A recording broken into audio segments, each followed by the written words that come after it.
ہم نے موسیٰ کو بھی اسی طرح کتاب عطا فرمائی تھی، اور وجعلنا معہ اخاہ ہارون وزیرا، اور اس کے ساتھ اس کے بھائی ہارون کو اس کا مددگار بنا لیا تھا۔ نبیوں کی تاریخ میں ہو سکتا ہے کہ اس سے پہلے بھی اس طرح کا کوئی معاملہ کبھی ہوا ہو، لیکن معلوم تاریخ یہی بتاتی ہے کہ موسیٰ علیہ السلام نے اپنے ساتھ ایک مددگار نبی کی درخواست کی اور یہ قبول کر لی گئی۔ اس میں بہت سے وجوہ ہیں۔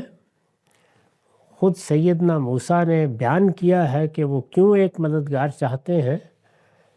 لیکن یہ درخواست قبول کر لی گئی ان وجوہ سے بھی، وہ بھی ملحوظ ہوں گے۔ ان کو دور کرنے کے لیے بہت سے دوسرے ذرائع بھی ہو سکتے تھے، لیکن ایک بڑی اہم چیز جو میں سمجھتا ہوں موسیٰ علیہ السلام کے معاملے میں ہوئی، وہ یہ کہ ان کی ذمہ داری دوہری تھی۔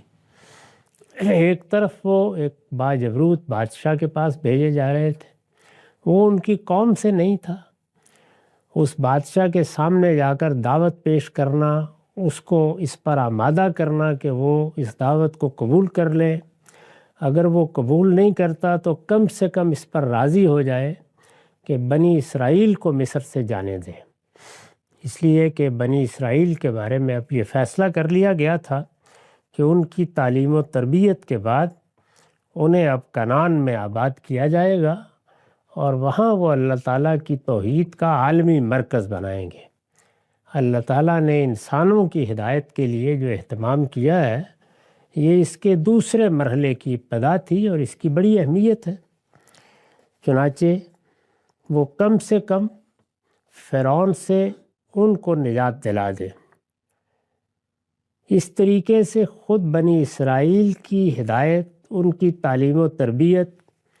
اپنی جگہ ایک بڑی ذمہ داری بن جاتی ہے۔ تو اگر سیدنا موسیٰ ادھر مصروف ہو تو فرعون اور اس کی قوم اور اس کے سرداروں کے معاملات کون دیکھے، اور اگر وہ ادھر ہوں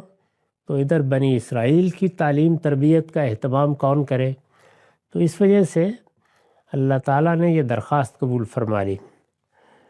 میں نے لکھا ہے یہ اس لیے کیا گیا کہ حضرت موسیٰ اپنے زمانے کے ایک باجبروت بادشاہ کی طرف بھیجے جا رہے تھے، اور ان کا احساس تھا، یہ احساس انہوں نے خود بیان کیا، اور ان کا احساس تھا کہ ان کے بھائی ہارون فصاحت و بلاغت اور زبان آوری میں ان سے بڑھ کر ہیں، لہٰذا ساتھ ہوں گے تو وہ اپنا فرض بہتر طریقے پر ادا کر سکیں گے۔ تو وہاں پر بھی انہوں نے ضرورت محسوس کی، اور پھر اپنی ذمہ داریوں کے لیے بھی۔ ہم نے موسیٰ کو بھی اسی طرح کتاب عطا فرمائی تھی، اور اس کے ساتھ اس کے بھائی ہارون کو اس کا مددگار بنا دیا تھا۔ فَقُلْنَا اذْهَبَا إِلَى الْقَوْمِ الَّذِينَ كَذَّبُوا بِآيَاتِنَا،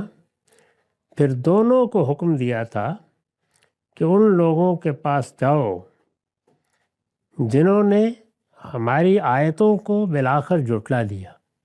یعنی یہ نتیجے کے لحاظ سے بیان کیا ہے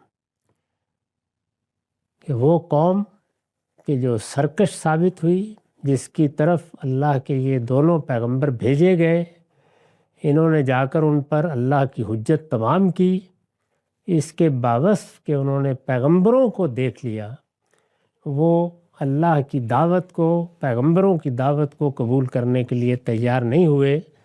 بلکہ تکذیب پر اتر آئے، انہوں نے جھٹلا دیا۔